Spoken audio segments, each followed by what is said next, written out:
You might think you know what fear is. Maybe you have felt your heart race when a car swerved into your lane, or when you heard a strange noise in your basement at night. But let me tell you, that is not real fear. Real fear is being 20 miles from civilization, armed with a high-powered rifle, and realizing that you are not the top of the food chain. I have been a big game hunter for over 15 years. I have tracked elk through the Rockies and hunted moose in the Canadian wilderness. I thought I had seen everything nature could throw at a man. But what happened to me last autumn in the Alaskan bush changed me forever. I'm writing this down because I need to get it out of my head, but also as a warning to anyone who thinks the woods are empty. My name is Liam Smith, and hunting has been my obsession since I was a teenager. Last year, I finally saved up enough money and vacation time to fund my dream trip to the Alaskan interior. I wasn't looking for a guided tour or hand-holding experience. I wanted the real deal. A solo drop camp hunt for a grizzly bear. I wanted to test myself against the most powerful predator on the continent. I spent months preparing my gear, studying maps, and getting physically fit for the rugged terrain. I packed my trusty .338 Winchester Magnum, a rifle capable of stopping just about anything that walks on four legs, along with the best cold weather gear money could buy. I felt invincible. I felt prepared. Looking back now, I realize how incredibly arrogant I was. I chartered a bush plane from a small outfit in Fairbanks. The pilot was a guy named Oliver Williams, a man with skin like old leather and eyes that had seen too many long winters. He flew me out to a remote valley in the Brooks Range, a place that looked like a postcard from the air but felt like a different planet once we landed. The silence when the engine cut off was heavy. It pressed against your ears. Oliver helped me unload my gear onto the gravel bar of a braided river. Before he got back in the plane, he gave me a look that I couldn't quite place at the time. It wasn't doubt exactly, but something closer to pity. He told me he would be back in 10 days. If I wasn't at the strip, he would circle twice and then call search and rescue. As the sound of the plane faded into the distance, the isolation hit me like a physical blow. I was truly alone. The nearest human being was 100 miles away. I set up my base camp about 100 yards from the river, finding a flat spot nestled between some spruce trees that offered protection from the wind. I spent the rest of that first day organizing my camp, hanging my food cache high in a tree to keep it away from bears, and scouting the immediate area. The terrain was brutal. Thick alder thickets that grabbed at your clothes, steep scree slopes that shifted under your feet, and a river that was freezing cold and fast. It was perfect. It was exactly what I wanted. Or at least, it was exactly what I thought I wanted. The first 2 days were uneventful. I spent my time glassing the mountainsides with my spotting scope, looking for the dark shape of a grizzly. I saw plenty of caribou and a few doll sheep way up high, but no bears. The weather was holding steady, cold and crisp, with just a dusting of snow on the peaks. But on the third morning, the atmosphere changed. I woke up feeling a strange sense of unease. It was that gut feeling you get when you know someone is staring at the back of your head, but there was nobody there. The forest felt different, was quieter. The usual sounds of squirrels chattering and ravens croaking were gone. It was dead silent. I told myself it was just the isolation getting to me, but I couldn't shake the feeling that I was being watched. I decided to hike up a tributary valley that looked promising. The wind was in my face, perfect for stalking. I moved slowly, stopping every few minutes to listen and scan. About 2 miles up the valley, I found my first sign.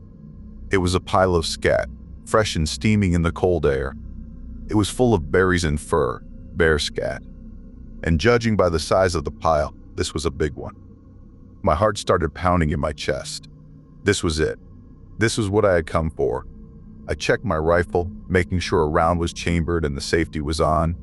I moved even slower now, hyper aware of every twig that snapped under my boots.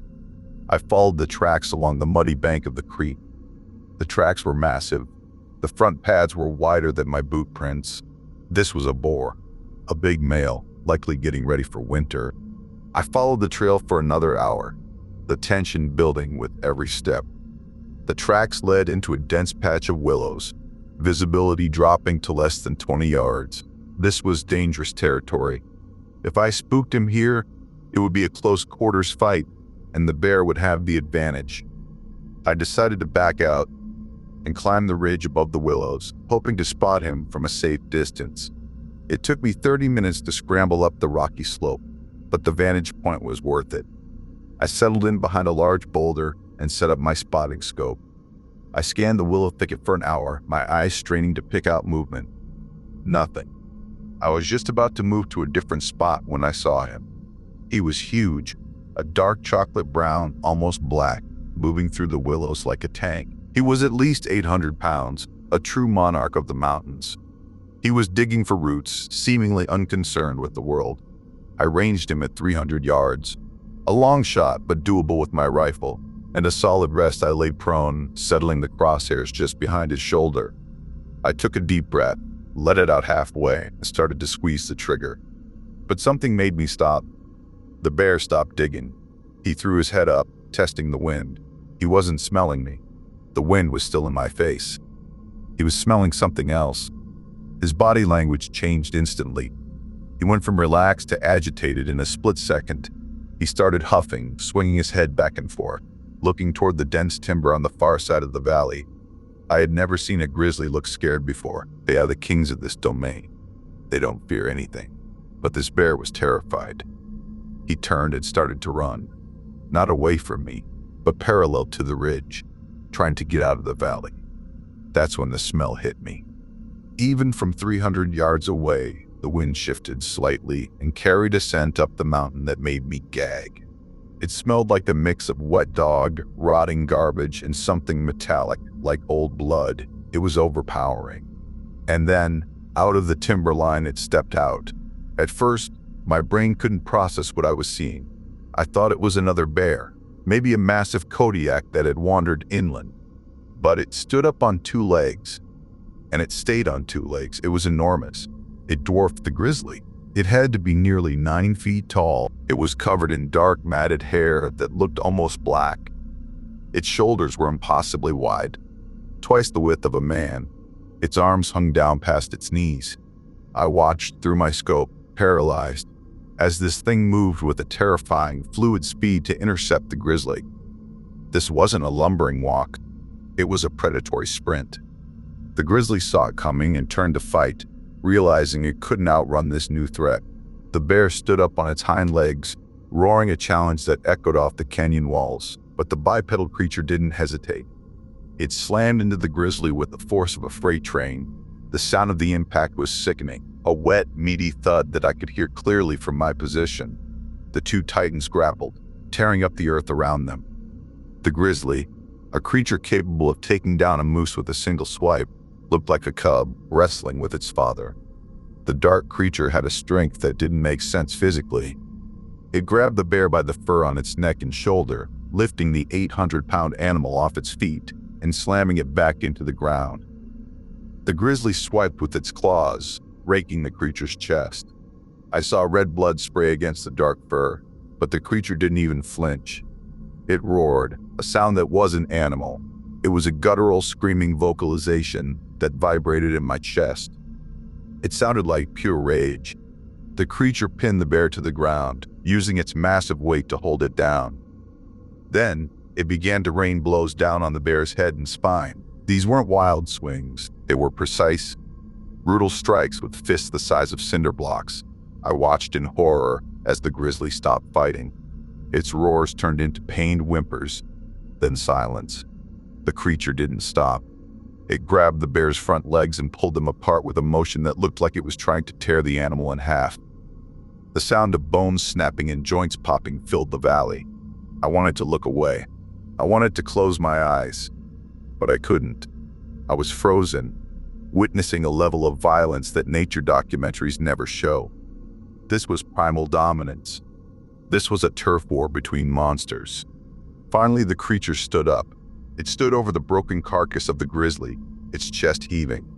It threw its head back and let out a howl that lasted for 20 seconds. It was a sound of victory, a sound of ownership. And then, it stopped. It went dead silent. The creature slowly turned its head. It scanned the valley floor. It scanned the creek. And then, it looked up. It looked directly at the ridge where I was hiding. Through the high-quality glass of my scope, I looked right into its eyes. They weren't the eyes of an ape. They weren't the eyes of a man. They were deep-set, dark, and filled with an intelligence that terrified me more than its strength. It saw me. I knew, with absolute certainty, that it saw me. It didn't roar. It didn't charge. It just stared. A slight curl of its lip revealed teeth that were flat and blocky, but with massive canines. It was evaluating me. It was deciding if I was worth the effort of climbing the ridge. My survival instinct, honed by years in the military and the woods, finally kicked in. I didn't wait to see what it decided. I scrambled backward, keeping the boulder between me and the creature. I grabbed my rifle and my pack, not bothering to pack up the spotting scope. I left it there. I ran. I didn't care about noise discipline. I didn't care about the wind. I just needed to put distance between myself and that valley. I practically slid down the backside of the ridge, tearing my clothes on sharp rocks and bruising my legs. I ran for 3 miles without stopping, my lungs burning, my heart hammering against my ribs like a trapped bird. I kept looking over my shoulder, expecting to see that dark shape cresting the hill behind me. Every shadow looked like a monster. Every rustle of the wind sounded like heavy footsteps. I made it back to my camp just as the sun was setting. I didn't sleep there. I couldn't. I grabbed my satellite phone and my sleeping bag and hiked another 2 miles downriver to a wide-open gravel bar where I had 360-degree visibility. I spent the night huddled against a drift log, my rifle across my lap, shivering from both cold and shock. I didn't build a fire. I didn't want to be a beacon in the dark. I sat there in the freezing darkness, listening. Sometime around 3 a.m., I heard it again, the howl. It was distant, coming from the direction of the valley where the fight happened. But then, a few minutes later, I heard another one. This one was closer, and from a different direction. There was more than one of them. They were communicating. They were sweeping the area. I realized then that I wasn't just a witness. I was an intruder, and they were clearing their territory. When the sun finally rose, I used the satellite phone to call the air service. I lied. I told them I had a medical emergency, a broken ankle. I needed extraction immediately. I didn't care how much it cost. I just needed to get out. The 4 hours it took for Oliver to arrive were the longest of my life. I stood in the middle of the river, freezing water up to my calves, watching the tree line. I saw movement in the willows twice, large dark shapes moving parallel to the riverbank. They were watching me. They were escorting me out. When I heard the drone of the plane engine, I almost cried. Oliver landed and taxied up to where I was standing. He took one look at my face and didn't ask about the ankle. He knew. He saw the fear in my eyes, the way I kept looking at the woods. We threw my gear in the back, and I jumped into the passenger seat before he had even fully stopped the plane. "Get us out of here," I told him. "Now." He throttled up, and we bounced down the gravel bar. As we lifted off, I looked out the window. Down at the edge of the trees, right where I had been camped, stood 3 of them. They were standing in the open, watching the plane fly away. 3 massive, dark figures. One of them was larger than the others. It raised an arm, not in a wave, but in a gesture that felt like a warning. "Don't come back." I stared at them until they were just specks in the vast wilderness. Oliver didn't say a word until we were halfway back to Fairbanks. "You saw them, didn't you?" he asked over the headset. I didn't answer. I couldn't. "The locals call them the hairy men," he said quietly. "They say this is their land. We're just guests. And sometimes, guests overstay their welcome." I haven't been back to Alaska since. I sold my rifles. I haven't even gone camping in the local state park. People ask me why I gave up hunting, why I stopped posting photos of my trips. I tell them I lost the passion for it. I tell them my knees can't take the hiking anymore. It is easier than telling them the truth. It is easier than trying to explain the look in that creature's eyes. But the nightmares don't stop. I dream about that valley. I dream about the sound of the bear's bones snapping. And sometimes, I dream that I didn't make it to the plane in time. The woods are not ours. We draw lines on maps and call it national parks or wilderness areas. We think we can go there and play adventurer, but there are things out there that are older than us, stronger than us, and they don't care about our guns or our technology. They only care about their territory. I was lucky. I saw something no man was meant to see, and I lived to tell about it. But I know one thing for sure. If you are ever deep in the woods, and the forest goes dead silent, and you get that feeling in your gut that something is wrong, don't look for it. Don't try to be a hero. Just run. Because the thing that frightened a grizzly bear is not something you want to meet. I still have the image of that creature's face burned into my memory. The raw power it possessed was humbling. It treated an apex predator like a rag doll. It makes you realize how fragile we really are. We rely on our tools and our wits, but against something like that, we are just soft meat. I often wonder if that grizzly knew what was coming. Did it sense its death approaching, or was it just as surprised as I was? The brutality of the fight was efficient. There was no wasted movement. It was a professional killer doing its job. Sometimes I wonder what would have happened if I had taken the shot, if I had fired at the creature instead of the bear. Would a .338 Magnum round even have stopped it? Or would it have just made it angry? Given the way it shrugged off the bear's claws, I suspect my rifle would have been little more than an annoyance. It is a terrifying thought. We build weapons to kill anything on Earth, but maybe we missed one. Maybe there is something that evolution built to be bulletproof. I've tried to research what I saw. I've dug into old reports, native legends, and forums online. There are thousands of stories like mine. Hunters who vanish without a trace. Experienced outdoorsmen who are found dead with no clear cause of death or stripped of their gear. The official explanations are always the same. Hypothermia, animal attack, getting lost. But the details never quite add up. The clothes found folded neatly, the missing weapons, the look of terror on the faces of the bodies that are recovered. It fits a pattern of something intelligent removing threats. I think about the others I saw from the plane. The group. They are social. They have families or tribes. That means they communicate. They teach their young. They have a culture. It is mind-blowing to think about. A species of giant intelligent primates living in our backyard, completely undetected by modern science. Or maybe not undetected, maybe just ignored. It is easier to dismiss the crazy hunter than to rewrite the biology textbooks. Oliver, the pilot, passed away last year. Heart attack. He took his stories to the grave. I went to his funeral. I met some other pilots there. We got to talking after a few drinks. When I mentioned where Oliver had dropped me off that year, the room got quiet. One of the older pilots just shook his head and said, "Bad country. Devils walk there." They knew. They all knew. It is an open secret among the bush pilots. There are places you don't fly low. Places you don't land unless you have to. Places where the maps don't tell the whole story. I live in the city now. I like the noise. I like the streetlights. I like knowing that there are walls and locked doors between me and the dark. But even here, sometimes, when the wind howls down the alleyways, I get a shiver. I remember the sound of that roar, and I wonder if they ever leave the mountains. I wonder if they ever get curious about us, the way we are curious about them. I hope not. I pray not. Because if they ever decide to come out of the shadows, we are not ready. We are not ready at all. I keep my windows locked at night. My wife thinks I'm paranoid. She asks why I wake up shouting. I can't tell her. I can't put that fear into her mind. It is my burden to carry.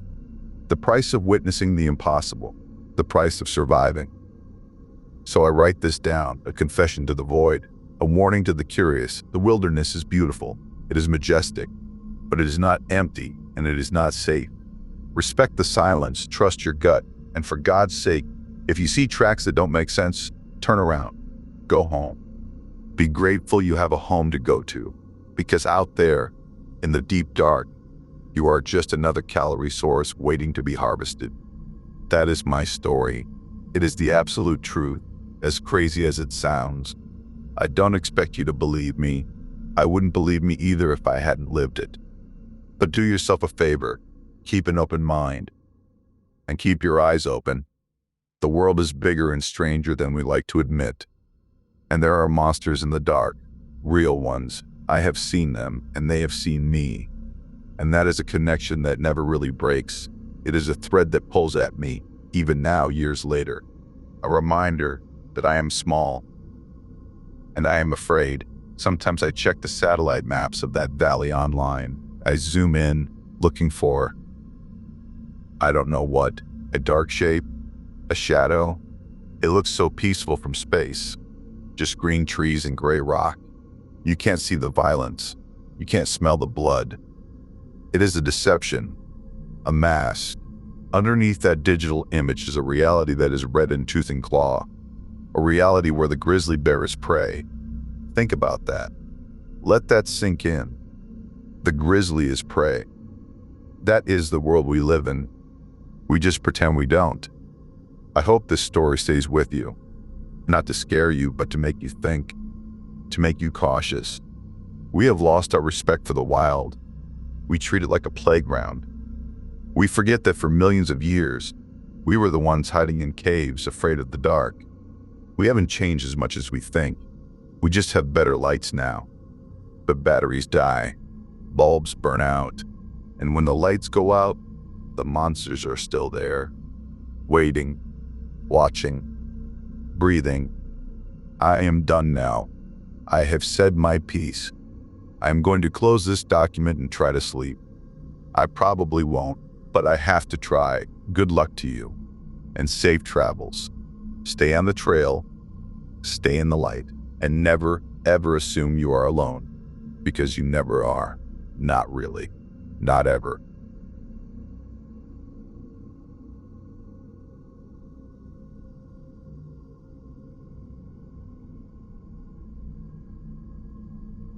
You might think you know what silence sounds like, but until you have stood in the deep backcountry of the Cascade Range, when the birds suddenly stop singing, you don't know a thing.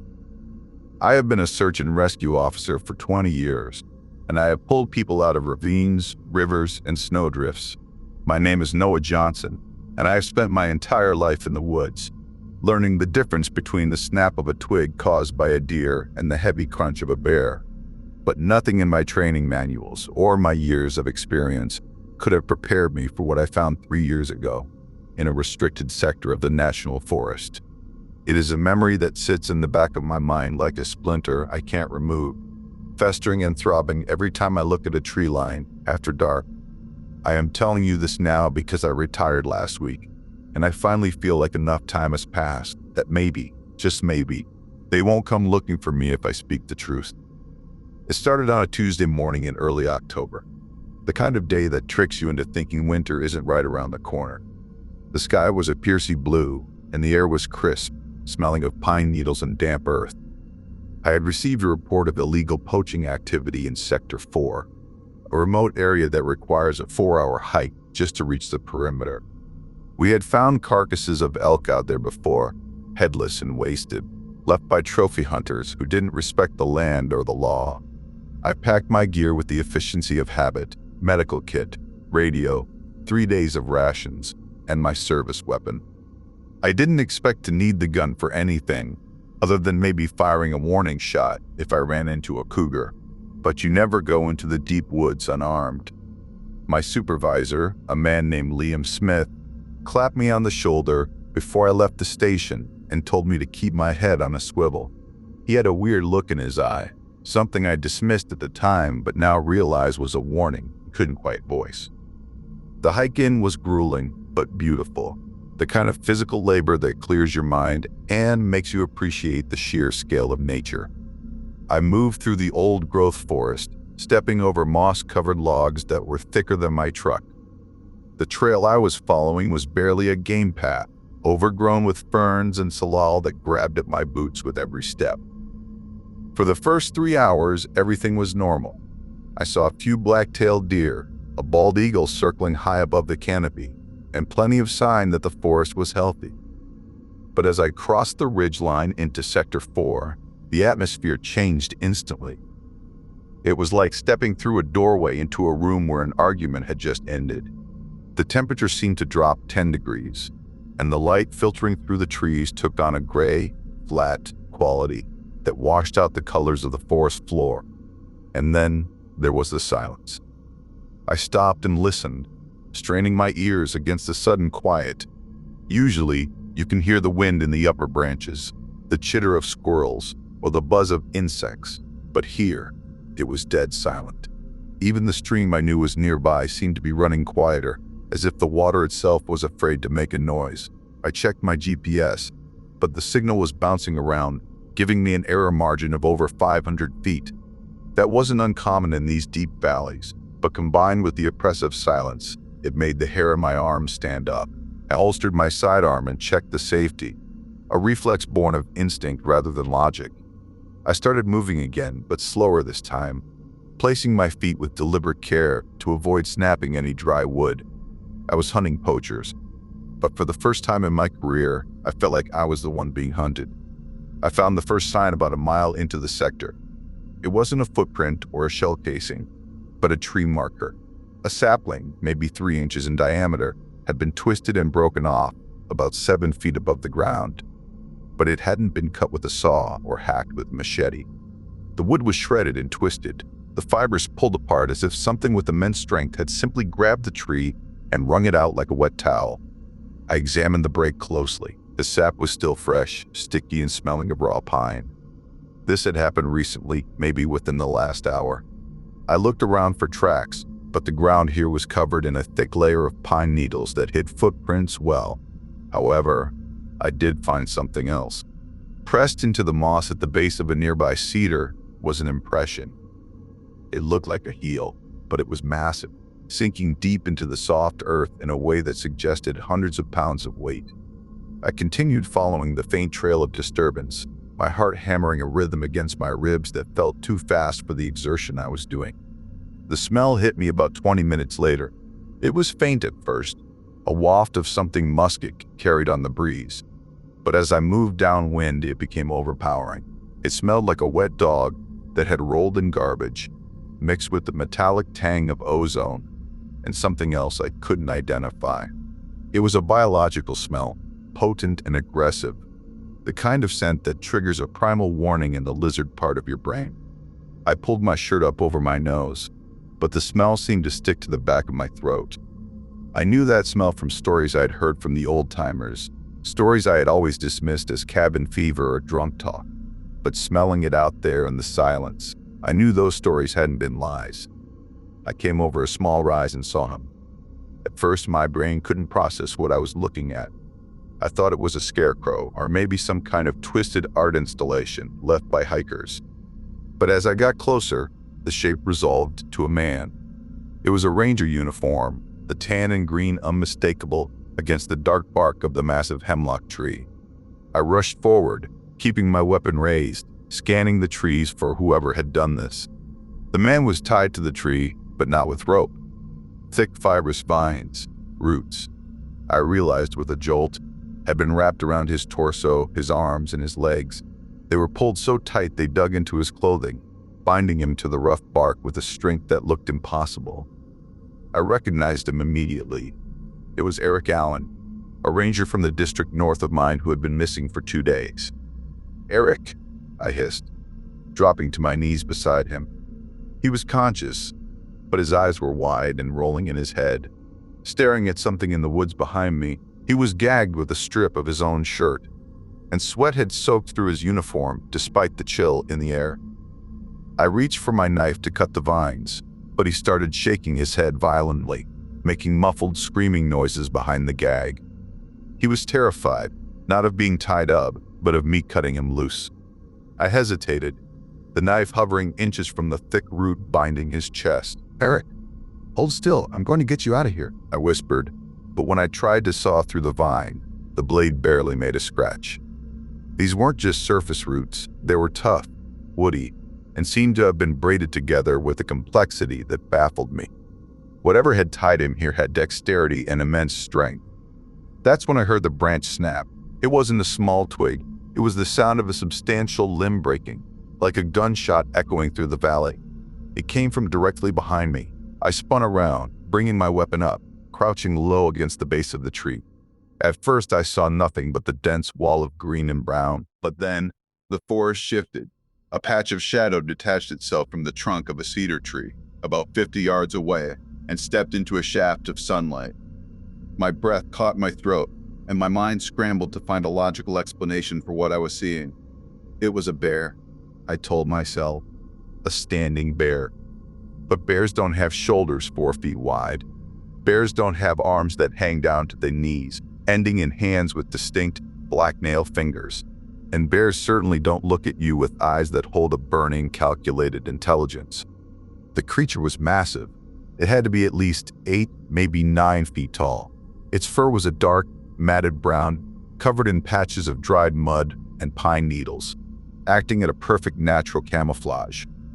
It stood perfectly still, its chest heaving slowly, watching me. It wasn't roaring or charging. It was observing me. I felt like a mouse under the gaze of a hawk. I lowered my weapon slightly, my hand shaking so bad I was afraid I might accidentally discharge a round. Every instinct I had screamed at me to run, to flee, to get as far away as possible. But I couldn't leave Eric. And looking at the sheer size of the thing, I knew I couldn't outrun it. If it wanted me dead, I would be dead before I made it 10 feet. The creature tilted its massive head, and I saw its eyes shift from me to Eric, then back to me. There was no aggression in its posture, only a terrifying stillness. Then from the trees to my left, another one stepped out. This one was slightly smaller, maybe 7 feet tall, with lighter fur. Then another from the right, and another behind the first one. I was surrounded. There were 4 of them, forming a loose semicircle around the tree where Eric was tied. They moved with a silence that was impossible for creatures of that size. One moment the space was empty, the next they were just there. I backed up until my back was pressed against Eric's legs.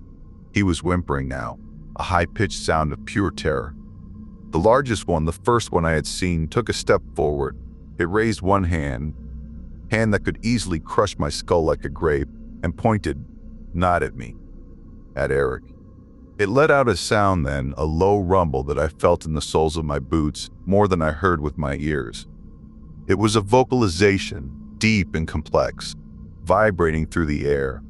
I realized with a jolt of shock that this wasn't a random attack. They hadn't just found Eric and tied him up for sport. This was a judgment. I looked at the largest creature, trying to convey that I wasn't a threat, though I doubted it mattered. "What do you want?" I whispered, feeling foolish for speaking to a monster.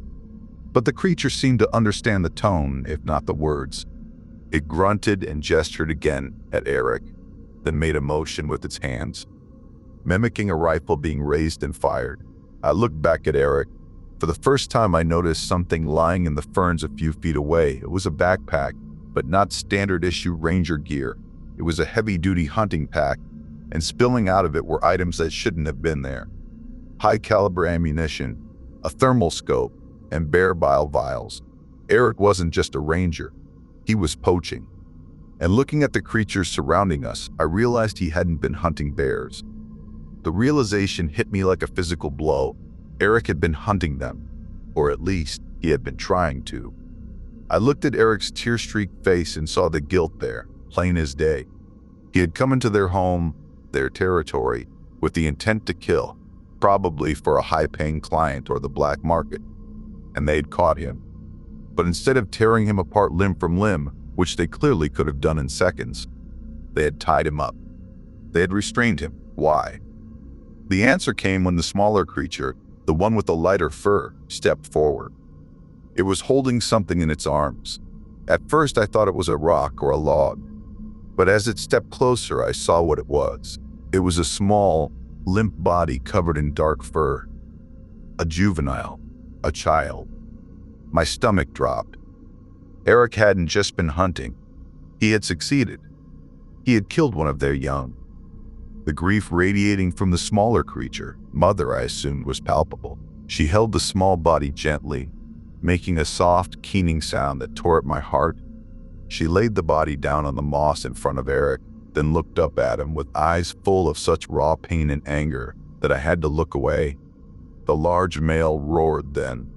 It wasn't the low rumble from before. This was a sound of pure fury, a scream that echoed off the canyon walls and sent birds scattering from the trees for miles. He pounded his chest, the sound like a bass drum, and stepped closer. I knew then that I was witnessing a trial and a sentencing. I was just the witness. They wanted someone to see this. They wanted a human to know why this was happening. I slowly holstered my gun. It was a calculated risk, the most dangerous one of my life. But I knew that if I kept it raised, I was declaring myself an enemy. I raised my hands, palms open, showing them I was empty-handed. I looked at the large male and shook my head, then looked at Eric and stepped away from the tree. I was stepping aside. I was telling them, he is yours. It was the hardest thing I have ever done. It went against every oath I took as a ranger, every instinct to protect human life. But looking at that dead child on the moss, and looking at the poaching gear spilling from Eric's bag, I knew that justice out here didn't follow human laws. Eric screamed behind his gag as I moved away. He thrashed against the vines, his eyes pleading with me, begging me to shoot, to fight, to die with him. But I just stood there, tears stinging my eyes, and watched. The large male nodded at me, a single, sharp dip of his chin, an acknowledgement. Then he turned to Eric. I won't describe everything that happened next. Some things aren't meant to be spoken into a microphone or written on a page. Some things are too primal, too violent, and too dosed. But I will tell you this, they didn't use their teeth. They didn't act like animals. They used their hands. They dismantled the threat to their family with a terrifying, methodical precision. It was quick, quicker than he deserved, perhaps. When it was over, the silence rushed back into the forest, heavier than before. The mother picked up her fallen child again, cradling it against her chest. The other two flankers faded back into the shadows, disappearing as if they were made of smoke. The large male remained for a moment. He stood over what was left of Eric, then looked at me one last time. He pointed a massive finger at me, then at the way I had come. Leave. I didn't need to be told twice. I turned and ran. I ran until my lungs burned and my legs felt like lead. I ran until I tripped over roots and scrambled back up, not caring about the mud or the bruises. I didn't stop until I reached the perimeter of Sector 4, back where the birds were singing and the sun felt warm again. I collapsed by my truck, gasping for air, my mind reeling with the impossibility of what I had seen. I radioed it in as a bear attack. I told them Eric had been mauled, that I had found the remains, but couldn't recover them due to the aggression of the animal. It was a lie, but it was the only story they would believe. The recovery team went in 2 days later with heavy weaponry and dogs. They found Eric's body, or what I had left of it. They found the poaching gear, which confirmed my suspicion that he had been up to no good. The official report listed cause of death as predation by unknown large ursine, bear attack. Case closed. But I saw the photos from the scene. The vines were gone. The footprints had been swept away. The creatures had cleaned the scene of everything except the body. They were smart, smarter than us. They knew how to hide, and they knew how to send a message. I retired 6 months later. I couldn't go back into the deep woods. I couldn't handle the silence anymore. Every time I hear a branch snap, I see that massive hand pointing at me. I wonder if they are still out there, watching. I wonder if they remember my face. I wonder if they know that I kept the secret. I think about Eric Allen sometimes. I think about the greed that led him to that tree, and I think about the justice of the wild. We like to think we are the masters of this world, that we have tamed the wilderness with our roads and our guns and our GPS. But we are wrong. There are things in the deep places that do not answer to us. There are sovereigns in the forest who have ruled since before we learned to make fire, and if you cross them, if you break their laws, there is no judge or jury that can save you. So if you go into the woods, respect the silence, and if you feel like you are being watched, don't look for the source. Just leave, because next time, the witness might not be let go. I still have nightmares about the mother's grief. That sound she made, that keen of pure loss, it sounded so human. It sounded like my own mother when my brother died. It keeps me up at night, staring at the ceiling, wondering how many other monsters out there are just grieving parents protecting their own. I tried to tell Liam Smith, my supervisor, the truth on my last day. We were having a beer at a local bar, celebrating my retirement. I had a few too many, and I started to talk about the intelligence in their eyes, about the knots in the vines. He just looked at me, his face going pale, and put a hand on my arm. "Noah," he said quietly, "stop. Just stop." He knew.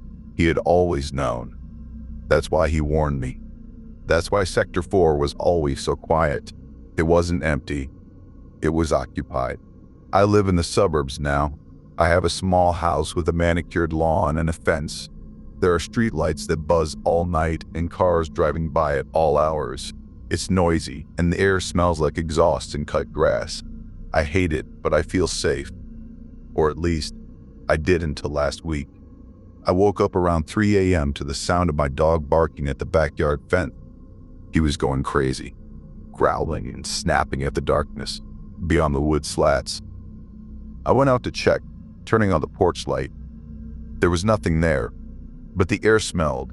It smelled like wet dog in ozone. And on the top rail of the fence, pressed into the wood, was a muddy handprint. It was huge, twice the size of my hand. They know where I am. Maybe they just wanted to check other witness. Maybe they wanted to remind me to keep quiet. Or maybe, just maybe, they need my help again. Because if they found me here amidst the concrete and the noise, then nowhere is safe. And if they can come out of the woods, then the boundary between their world and ours is thinner than we think. So take this story for what it is, a warning, a confession, a plea. There are lines on the map that we draw, but there are lines in the dirt that they draw. Do not cross them. Do not hunt what you do not understand, and never, ever assume that you are alone in the woods, because the moment you think you are the predator, you have already become the prey. That is all I have to say. I'm going to lock my doors now. I'm going to load my grandfather's shotgun, and I'm going to wait, because the silence is back, and this time it is right outside my window.